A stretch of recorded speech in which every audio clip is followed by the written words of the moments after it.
Hello दोस्तों। तो कैसे हो आप सब? मैं उम्मीद करता हूँ बहुत अच्छे होंगे और आप सबकी जो प्रिपरेशन है वो बहुत अच्छी चल रही होगी। देखो, आज जो हम क्वेश्चन डिस्कस करने वाले हैं वो क्वेश्चन रहेगा हमारा 14। कहाँ से लिया ये क्वेश्चन मैंने? यूपीएससी मेंस 2025 जीएस 2 में जो भी रिसेंटली पेपर हुआ है, मींस यूपीएससी का जो भी रिसेंटली मेंस का पेपर हुआ है ना, उसका हम जीएस 2 का डिस्कशंस कर रहे हैं। ऑलरेडी हमारा जीएस 1 हो चुका है, जीएस 2 हम कंप्लीट कर रहे हैं। जीएस 2 कंप्लीट होते ही GS 3 and then GS 4 discuss करेंगे। तो क्वेश्चन नंबर 14 हम सिमिलर उसी पैटर्न पे डिस्कस करेंगे जिस पैटर्न से अभी तक हम डिस्कशंस करते आ रहे थे। मींस सबसे पहले हम क्वेश्चन को एनालाइज करेंगे 3 लेवल पे, या हम 3 पार्ट्स में डिस्कस करेंगे। फर्स्ट पार्ट में होगा हमारा meaning of the question, second part में होगा core demand of the question and third में हम डिस्कस करेंगे सोर्स ऑफ द क्वेश्चन। किसी भी क्वेश्चन को आंसर को मतलब किसी भी क्वेश्चन का जब हम आंसर फ्रेम करते हैं ना, तो वो सबसे ज़्यादा ज़रूरी होता है आपको क्वेश्चन को सबसे पहले एनालाइज़ करना। देखो, जहाँ तक हम नॉलेज की बात करते हैं, ठीक है? कि यूपीएससी मेंस जो क्वालीफाई होता है वो बहुत से बच्चों का क्यों नहीं क्वालीफाई हो पाता है? क्या उनके पास नॉलेज की कमी होती है? तो ऐसा तो बिल्कुल हो ही नहीं सकता है कि नॉलेज की कमी हो। आप सीधा-सीधी देखिए ना, एक एवरेज लेके चलिए कि 5 लाख बच्चों ने पेपर दिया, उसमें से 3 लाख बच्चों ने पेपर अटेम्प्ट किया। हार्डली 60,000 50,000 70,000, मान लीजिए, चलिए मिनिमम 50,000 की बात करते हैं। 50,000 बच्चों ने प्रीलिम्स क्वालीफाई किया, लेकिन मेंस में क्वालीफाई जो रेशियो वो इतना, फिर वो 50,000 से 2,000 2500 3,000 पे क्यों आ जाता है? वो इसीलिए आ जाता है क्योंकि उनके पास नॉलेज तो होता है, बट एक इफेक्टिव आंसर कैसे फ्रेम करके, स्मार्टली आंसर कैसे फ्रेम करके अपने आंसर शीट पर रिप्रेजेंट करना है, वो प्रैक्टिस नहीं कर पाते हैं। कहीं न कहीं वही एक रीज़न आपको देखने को मिलेगा कि जिसकी वजह से बहुत से बच्चों का मेंस क्लियर नहीं हो पाता है। तो हम उसी पैटर्न पे डिस्कस करेंगे कि किस तरीके से हम एक स्मार्ट आंसर हम प्रेज़ेंट कर सकते हैं अपने आंसर शीट पे अकॉर्डिंग टू क्वेश्चन। तो उसके लिए सबसे पहले ज़रूरी यही है कि आप क्वेश्चन को 3 लेवल पे या 3 स्टेजेस पे आपको पहले क्या करना होगा, एनालाइज़ करना होगा। तभी जाकर के आप एक इफ़ेक्टिव आंसर को क्या कर पाओगे, फ़ॉर्म कर पाओगे या फ्रेम कर पाओगे। जैसे अगर हम क्वेश्चन नंबर 14 की बात करते हैं, देखो, क्वेश्चन नंबर 14 की मीनिंग की बात करें ना, सबसे आसान भाषा में समझो।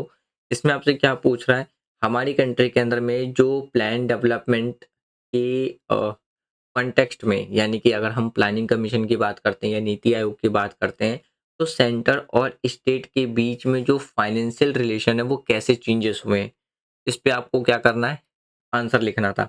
इसमें सिर्फ आपको आंसर ही नहीं लिखना है कि कैसे हैं फाइनेंशियल रिलेशन, यानी कि स्टेट और सेंटर के किसके रिलेशंस की बात की जा रही है, यहाँ पे फाइनेंशियल रिलेशंस की बात कर रहे हैं, ठीक है?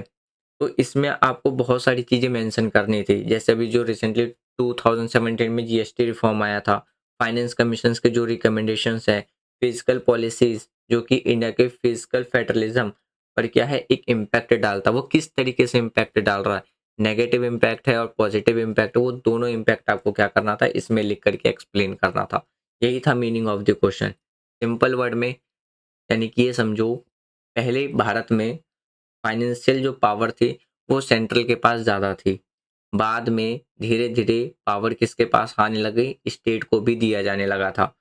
क्योंकि क्या मिला, स्टेट को क्या मिलने लगा इससे, जो फ्रीडम है वो मिलने लगा। तो क्वेश्चन हमसे क्या पूछ रहा है या क्या जानना चाहता है? क्वेश्चन हमसे ये जानना चाहते हैं कि जो चेंजेस आए वो कैसे आए और इस रिफॉर्म से स्टेट और सेंट्रल के रिलेशन पे क्या इम्पैक्ट पड़ा। नेगेटिव इम्पैक्ट क्या पड़ा, पॉजिटिव इम्पैक्ट क्या पड़ा, इसी को एक्सप्लेन करके आपको लिखना था। तो पहला सोर्स मैंने आपको बता दिया कि क्वेश्चन की मीनिंग क्या थी। देखो, ये मैंने पहले से इसलिए लिख दिया ताकि इतना सा लिखने में जो टाइम वेस्ट होता था, हमारा जो वीडियो रिकॉर्डिंग टाइम था वो ज़्यादा हो जाता था। ये मैंने पहले से लिख दिया है। अब फटाफट इसको डिस्कस करें, फिर हम आंसर को डिस्कस करेंगे। फटाफट एक नोटबुक और एक पेन लेके बैठ जाओ कि इसके अकॉर्डिंग आप कौन-कौन से पॉइंट्स लिख सकते हो। देखो, ज़रूरी नहीं है कि जो पॉइंट्स मैं यहाँ बता रहा हूँ वही पॉइंट आएँगे, इसके अलावा कोई और पॉइंट नहीं आए। बिल्कुल आ सकता है। अगर आपने सही सोर्स से स्टडी करी है, लगता है कि ये पॉइंट्स हो सकते हैं, बिल्कुल आप उसको ऐड कर सकते हो अपने आंसर पॉइंट में। तो आंसर मैंने बता दिया। देखो, code demand of the question क्या कह रहा है? सबसे पहले आपसे क्या पूछ रहा है? Evolving pattern of centre and state, जो फाइनेंशियल रिलेशन था, यानी कि किस तरीके से सेंट्रल और स्टेट का जो फाइनेंशियल रिलेशन था वो बदलाव आया। जैसे देखो, 1950 की बात करते हैं, तो 1950 के बाद स्टेट और सेंट्रल के बीच में क्या था, जो मनी डिस्ट्रीब्यूशन थे, इस सिस्टम में बहुत सारे चेंजेस आए, जैसे प्लानिंग कमीशन। लेकिन प्लानिंग कमीशंस को चेंज करके क्या लाया गया, नीति आयोग लाया गया, बाद में जीएसटी भी आया। तो क्या क्या इवोल्यूशंस आए थे वो लिखना था।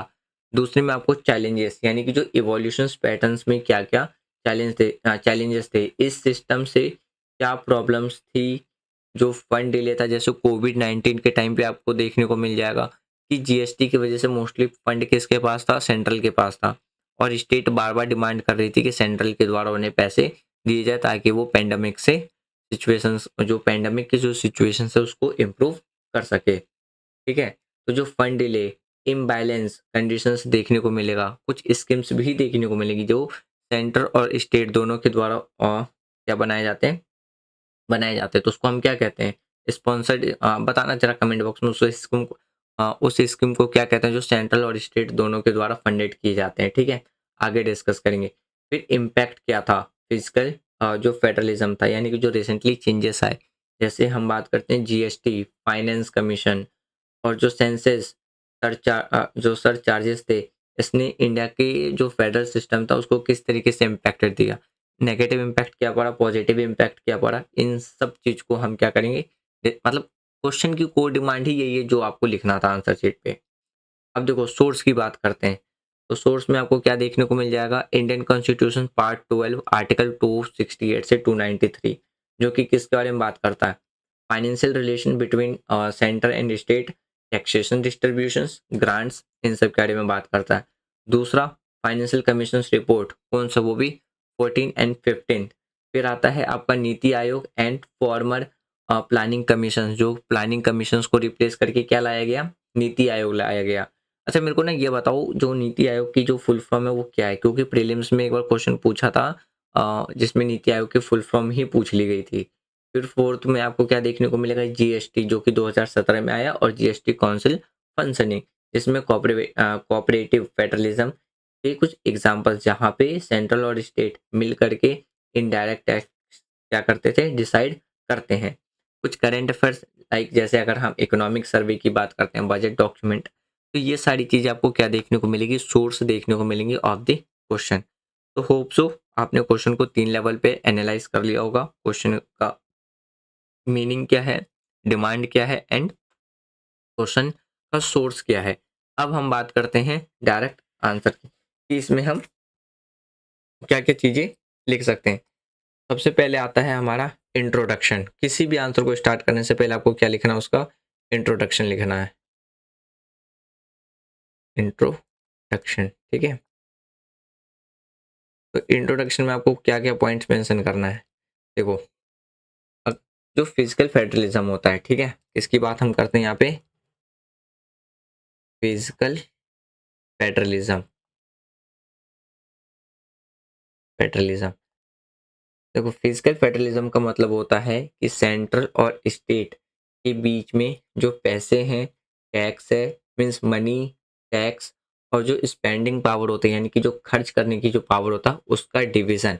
आप इसका सीधा सीधा यहाँ पे क्या लिख सकते हो, physical federalism means division power of, division power of money, tax and spending, spending between centre and state. ठीक है, ये चीज़ आप किस में लिख सकते हो, इंट्रोडक्शन में लिख सकते हो। सिर्फ इतना ही नहीं, और भी देखो क्या लिखना है। तो पहले इंडिया के अंदर में क्या था, जो प्लानिंग था वो सेंट्रलाइज थी, मतलब ज़्यादा कंट्रोल किसके हाथ में था, सेंट्रल के हाथ में था। किसके हाथ में था, सेंट्रल। तो पहले किसके हाथ में थी, जो प्लानिंग था वो क्या था, planning centralised,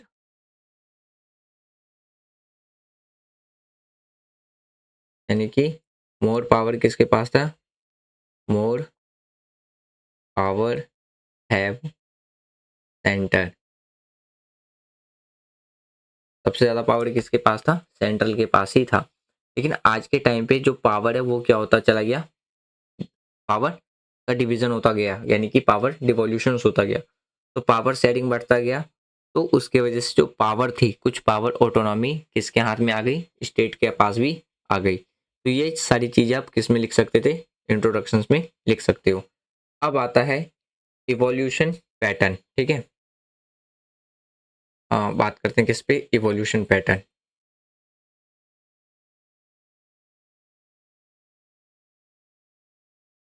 evolving pattern of pattern of centre state financial relation. Financial relation, ठीक है?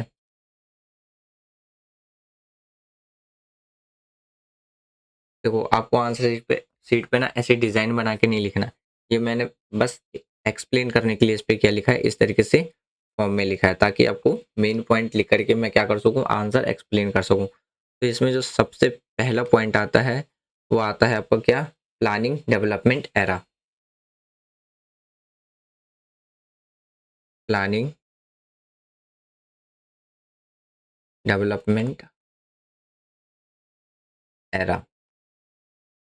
ये हम उस टाइम की बात कर रहे हैं जब प्लानिंग कमीशन हुआ करता था। तो पहले हमारी कंट्री में क्या था? प्लानिंग कमीशन था। लेकिन अब इसको रिप्लेस करके क्या लाया गया? नीति आयोग लाया गया। तो मतलब पहले जो प्लानिंग कमीशन था ना, इसकी अप्रोच क्या थी? कि वो अपर से डाउन की तरफ डेवलपमेंट के लिए काम करता था। लेकिन जब से नीति आयोग आया, तो इसकी जो अप्रोच थी वो क्या हो गई? अपोजिट हो गई। तो ये ग्राउंड लेवल से अपर लेवल तक की डेवलपमेंट की क्या करता है? बात करता है। तो इस तरीके से देखा जाए तो ये डिसाइड करता है कि किस तरीके से स्टेट को कितना फंड मिलेगा, और स्टेट के प्लान सेंटर के गाइडलाइंस के हिसाब से ही क्या थे? यानी कि सेंट्रल के हिसाब से बनते हैं। तो दूसरा पॉइंट आप क्या लिखोगे इसके लिए? Finance commission. Finance commission. अब देखो, हम बात करते हैं किसके बारे में? Finance commission.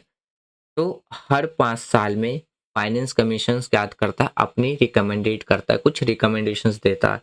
तो जैसे कि सेंट्रल के टैक्स में कितना हिस्सा स्टेट को मिलेगा, यानी कि सेंट्रल के पास जो पैसा है टैक्स का जो कलेक्शन है, उसका कितना परसेंट जो शेयर्स है वो स्टेट के बीच में डिस्ट्रीब्यूट किया जाएगा। तो जिससे क्या होगा कि स्टेट को कुछ फिजिकल फ्रीडम मिलता है, कि वो कहीं ना कहीं अपने स्टेट को डेवलप करने के लिए क्या कर सकता है? सेल्फ डिसीजन ले सकता है। तीसरा पॉइंट आप क्या लिख सकते हो? जीएसटी, जो कि कब आया था? 2017 में। अच्छा, देखो 1 जुलाई 2017 में क्या आया था? जीएसटी आया था। तो सेंटर और स्टेट ने अपने अपने जो इनडायरेक्ट टैक्स थे उसको मिला करके एक सिंगल टैक्स सिस्टम बनाया। तो जिससे क्या थी? ट्रांसपेरेंसी बढ़ी, लेकिन स्टेट की जो अपनी टैक्स पावर थी वो क्या हो गई थी? कम हो गई थी। अब आप फोर्थ पॉइंट में क्या लिख सकते हो? Centrally sponsored scheme. जैसे अभी मैंने आपसे पूछा था ना कि जिस ऐसा वो कौन सा स्कीम होता है जिसमें सेंट्रल और स्टेट दोनों के द्वारा क्या किया जाता है? पैसा फंड किया जाता है। तो उसको हम बोलते हैं सेंट्रली स्पॉन्सर्ड स्पॉन्सर्ड स्कीम, जिसे हम शॉर्टकट में CSS कहते हैं। ठीक है? देखो, सेंट्रली स्पॉन्सर्ड स्कीम, ये वो स्कीम होता है जिसमें आधा से ज़्यादा पैसा किसके द्वारा दिया जाता है? सेंट्रल के द्वारा दिया जाता है, और कुछ पैसा स्टेट के द्वारा दिया जाता है। तो उसको हम कहते हैं सेंट्रली स्पॉन्सर्ड स्कीम, यानी कि सेंटर कुछ फंड स्पेसिफिक स्कीम के लिए देता है। जैसे एग्जाम्पल के तौर पे अगर हम बात करते हैं, तो आप यहाँ पे एग्जाम्पल मेंशन कर सकते हो। हाँ, अगर आप अपने एग्जाम आंसर में एग्जाम्पल का यूज़ करते हो तो वो आपके आंसर पे क्या करता है? एक पॉजिटिव इम्पैक्ट डालता है। जैसे प्रधानमंत्री ग्रामीण योजना, आयुष्मान आयुष्मान भारत, तो ये कुछ स्कीम है जो कि आपको क्या देखने को मिलेगा, सेंट्रली स्पॉन्सर्ड स्कीम देखने को मिलेगा। पर इनके जो रूल्स हैं वो सेंट्रल्स बनाता है, स्टेट को क्या मिलती है इसमें फ्लेक्सिबिलिटी कम मिलती है बट फ्लेक्सिबिलिटी आपको क्या देखने को मिलेगा, कम देखने को मिलेगा। फिफ्थ पॉइंट में आप क्या लिख सकते हो इसके लिए, इसका जो फिफ्थ पॉइंट आएगा, 14th and 15th finance commission. देखो मैं यहाँ ना शॉर्टकट में लिख देता हूँ FC, ठीक है, समझ जाना। इसमें क्या था, स्टेट के शेयर 42%, अब मतलब पहले 41 था, अब बढ़ा करके 42 तक इसको क्या कर दिया गया, बढ़ा दिया गया। और ये एक मेजर पॉजिटिव इम्पैक्ट था इसके लिए, फिजिकल फेडरलिज्म के लिए। तो ये सारी चीजें आप क्या लिख सकते हो, पहले पैटर्न में लिख सकते हो कि क्या क्या जो इवॉल्विंग पैटर्न था सेंट्रल और स्टेट फाइनेंशियल रिलेशंस के लिए। देखो उसके बाद हम बात करते हैं किसके लिए, चैलेंजेस के लिए, कि अब हमें क्या क्या चैलेंजेस देखने को मिलता है।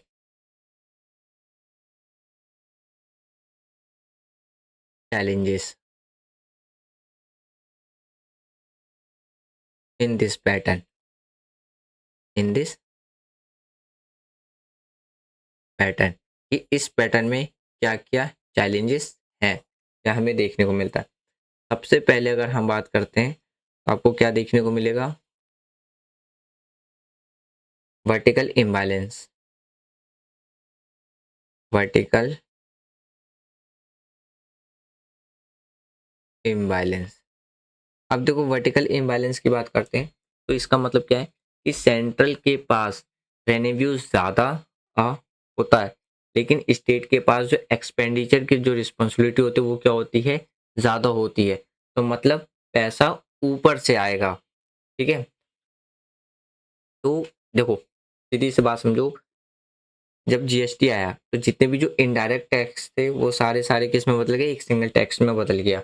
तो अब जो भी GST का कलेक्शन है वो किसके पास जा रहा है, सेंट्रल के पास जा रहा है। तो ज़्यादा फंडेड किसके पास कलेक्शन हो रहे हैं, सेंट्रल के पास हो रही है। लेकिन एक्सपेंडिचर की जो रिस्पॉन्सिबिलिटी ज़्यादा है वो किसके ऊपर है, स्टेट के ऊपर है। तो मतलब पैसा कहाँ से आएगा, जो फंड है वो कहाँ से आएगा, सेंट्रल के से आएगा। अगर सेंट्रल देगा तो स्टेट एक्सपेंडिचर एक्सपेंड करेगी, सेंट्रल नहीं देगा तो वो पैसे खर्च नहीं करेगी। तो वर्टिकली कहीं कहीं क्या देखने को मिलेगा आपको, इम्बैलेंस देखने को मिलेगा। दूसरा पॉइंट आता है हॉरिजॉन्टल, हॉरिजॉन्टल इम्बैलेंस। अब हॉरिजॉन्टल इम्बैलेंस का मतलब क्या है, देखो हॉरिजॉन्टल इम्बैलेंस का मतलब है जैसे कुछ अमीर स्टेट है लाइक गुजरात, महाराष्ट्र, जो इकोनॉमिकली बहुत ज़्यादा क्या है, हाई ग्रोथ पे डेवलप्ड है। और जो पुअर स्टेट है जैसे अगर हम बात करते हैं बिहार, उत्तर प्रदेश, इनके बीच का जो गैप है, इकोनॉमिक गैप, वो काफ़ी ज़्यादा क्या है, ह्यूज गैप आपको देखने को मिलेगा। सीधा सीधी समझो, वर्टिकल ऊपर से नीचे, हॉरिजॉन्टल जैसे कहते हैं ना, मैथ में पढ़ा होगा आपने, वर्टिकल ऐसे होता है और हॉरिजॉन्टल ऐसे होता है। वर्टिकल ऊपर मतलब क्या है, ये आपका क्या हो गया, सेंटर हो गया, और ये क्या हो गया, स्टेट हो गया, ठीक है। तो फंड कहाँ से आएगा, ऊपर से नीचे आएगा।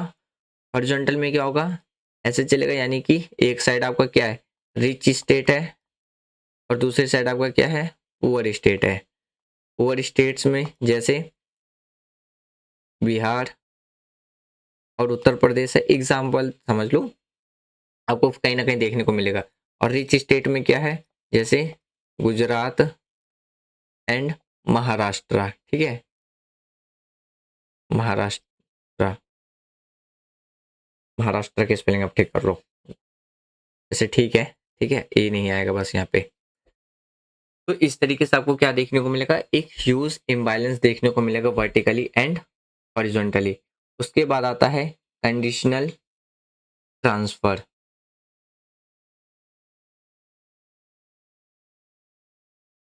कंडीशनल ट्रांसफर, अब देखो कंडीशनल ट्रांसफर का मतलब क्या है यहाँ पे, कंडीशनल ट्रांसफर के मतलब की बात करें ना, जो सेंटर क्या है वो क्या करेगा, स्टेट को पैसा देगा, तो साथ में क्या लगाता है, कुछ कंडीशंस भी लगा देता है।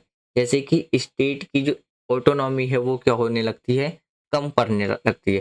खास करके ये कंडीशंस आपको तब देखने को मिलेगा जहाँ पे अपोजिट गवर्नमेंट पार्टी नजर आएगी, जैसे सेंट्रल में कोई और पॉलिटिकल पार्टी है और स्टेट में कोई और पॉलिटिकल पार्टी है। तो वहाँ पे कहीं ना कहीं आपको क्या देखने को मिलेगा, कंडीशनल ट्रांसफर देखने को मिलेगा। फोर्थ पॉइंट आप क्या लिखोगे इसके लिए, फोर्थ पॉइंट में आपका आएगा डिले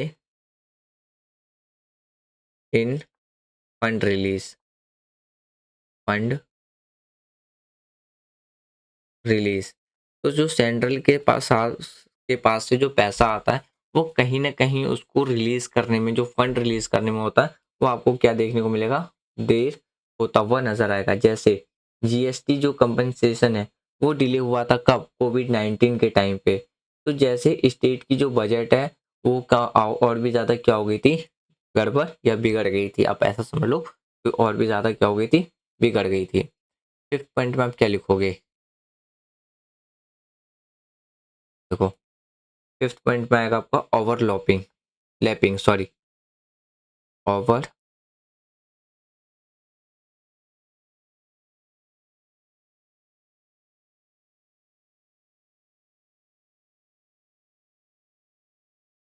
ओवरलैपिंग रिस्पॉन्सिबिलिटी।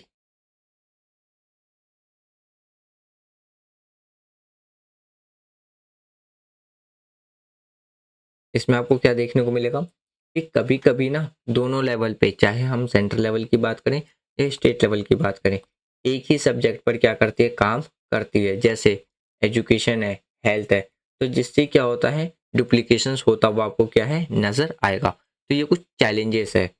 अब आता है इम्पैक्ट। अब किस पे बात करते हैं हम, इम्पैक्ट। इम्पैक्ट, अब इम्पैक्ट में आपको दोनों पॉइंट कवर करना है। पहला हम बात करते हैं पॉजिटिव इम्पैक्ट, ठीक है, पॉजिटिव इम्पैक्ट। अब देखो पॉजिटिव इम्पैक्ट में आपको क्या क्या नजर आएगा, सबसे पहला जो पॉइंट नजर आएगा वो आएगा मोर डिवोल्यूशन। दूसरा कॉर्पोरेटिव फेडरलिज्म।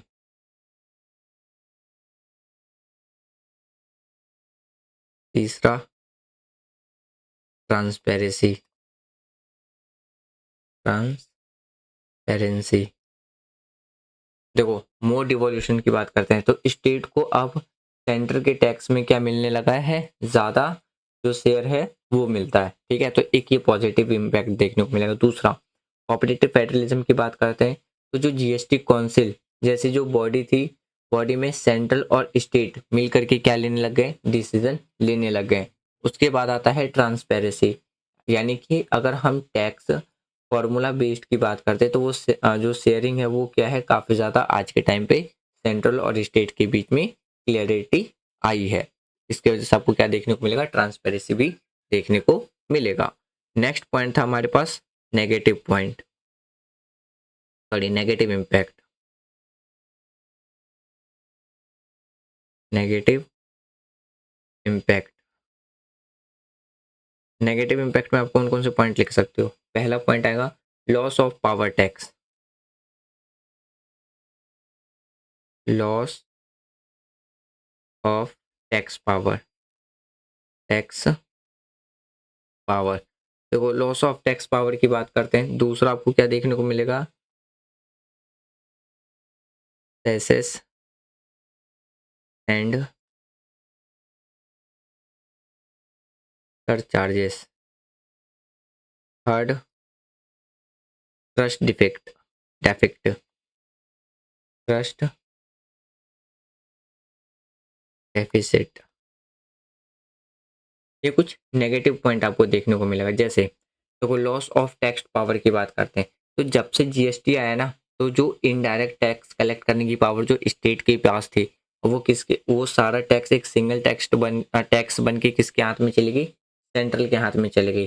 तो कहीं ना कहीं स्टेट की जो पावर थी टैक्स कलेक्शंस की वो क्या हुआ था, कम हो गया। दूसरा आपको देखने को मिलेगा सेसेस एंड सरचार्जेस, मतलब सेंटर का जो एक्स्ट्रा टैक्स था स्टेट के साथ शेयर नहीं होता था, जिससे उनका जो शेयर था वो क्या हो गया, कम होता यानी कि कम होता जाता है, ठीक है। फिर आता है ट्रस्टेड इफेक्ट, यानी कि जीएसटी कंपनसेशन डिले और कंडीशनल ग्रांट से सेंट्रल और स्टेट के रिलेशंस में काफ़ी ज़्यादा क्या है, टेंशन को बढ़ावा देता है। यानी कि कहीं ना कहीं सेंट्रल और स्टेट के बीच में आपको क्या देखने को मिल जाएगा, जो टेंशन है वो देखने को मिलेगा। कंक्लूजन में आप क्या लिख सकते हो, देखो फिजिकल फेडरलिज्म इंडिया के डेमोक्रेसी का क्या है, एक बैकबोन है, ठीक है। तो सेंट्रल और स्टेट दोनों के बीच कोऑपरेशन और ऑटोनॉमी का बैलेंस होना काफ़ी ज़्यादा ज़रूरी है। तो रिफॉर्म्स जैसे जीएसटी और हायर डिवोल्यूशन ने रिलेशंस को इम्प्रूव तो किया, लेकिन ट्रांसपेरेंसी और टाइमली फंड रिलीज में अभी भी आपको क्या देखने को मिलेगा, काफ़ी स्कोप देखने को मिलेगा या काफ़ी स्कोप है। अगर आगे ऐसा चलाता रहा तो हमें एक बैलेंस सिस्टम बनाना होगा, यानी कि अभी जिस तरीके से चल रहा है ना, उसी तरीके से आगे भी अभी कंटिन्यू होता रहा तो हमें नीड पड़ेगी किसकी, ताकि हम एक बैलेंस सिस्टम बना सकें। तो जैसे सेंट्रल और स्टेट दोनों की जो फिजिकल फ्रीडम है और जो अकाउंटेबिलिटी है वो क्या रहे, इक्वल हो सके। तो इस बेसिस पे आप क्या कर सकते हो, कंक्लूजन को लिख करके अपने आंसर को कंप्लीट कर सकते हो। तो देखो अकॉर्डिंग टू क्वेश्चन हमने क्या क्या डिस्कस करा, मीनिंग डिस्कस करा, कोर डिमांड डिस्कस करा, सोर्सेज के बारे में डिस्कस करा। इंट्रोडक्शन में हम क्या क्या लिख सकते थे, जैसे फिजिकल फेडरलिज्म, डिवीजन पावर क्या है, जैसे money tax spending between central and state, planning centralise, यानी कि काफी ज्यादा क्या था, पावर किसके हाथ में आ गया था, सेंट्रल के हाथ में आ गया था, लेकिन बाद में धीरे धीरे इसका क्या होता गया, पावर डिवीजन होता गया। इवोल्यूशन पैटर्न की बात करते हैं, planning development era, finance commission, GST, central sponsored scheme जैसे प्रधानमंत्री ग्रामीण सेवा योजना करके था, आयुष्मान भारत। फिर अगर हम 14 15 फाइनेंस कमीशन रिकमेंडेशंस, जो चैलेंजेस थे वो vertical horizontal imbalance, conditional transfer, delay in fund overlapping.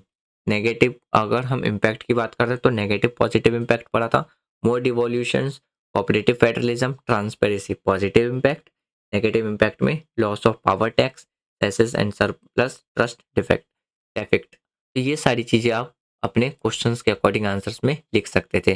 तो होप सो जो भी हमने अभी आंसर डिस्कस करा वो आपको समझ में आ गया होगा। मिलते हैं नेक्स्ट वीडियो में, जिसमें हम क्वेश्चन नंबर 15 डिस्कस करेंगे। यदि वीडियो पसंद आई हो तो वीडियो को लाइक शेयर एंड चैनल को सब्सक्राइब कर सकते हो। Thanks for watching friend, take care, जय हिंद।